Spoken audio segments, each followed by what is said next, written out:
వర్షాకాలం కాబట్టి దోమలు పెరగడానికి, రోగాలు ప్రబలడానికి అనువైనటువంటి సీజన్ కాబట్టి ప్రజలందరూ కూడా దయచేసి డ్రైనేజీల మీద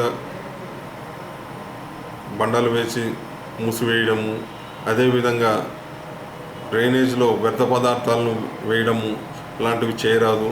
ఒకవేళ మీరు ఆ విధంగా చేసినట్టయితే అది కాల్వ నీటి ప్రవాహాన్ని అడ్డుకట్ట వేసి నీళ్లు నిలబడే విధంగా చేస్తుంది. నిలబడినటువంటి నీళ్ళల్లోనే దోమల పెంపకం జరుగుతుంది. కాబట్టి పారే నీళ్ళల్లో దోమలు పెరగవు. కనుక ప్రజలు ఎవరు కూడా ఘన వ్యర్థ పదార్థాలను డ్రైనేజ్లో వేయకుండా మా మున్సిపల్ సిబ్బంది వచ్చినప్పుడు అందజేయవలసిందిగా కోరుతున్నాం. అదేవిధంగా మా సిబ్బంది వచ్చినప్పుడు తడి చెత్తను, పొడి చెత్తను వేరు చేసి ఇచ్చినట్టయితే తడి చెత్తను రీసైకిల్ చేయడం, పొడి చెత్తను తరలించడం జరుగుతుంది.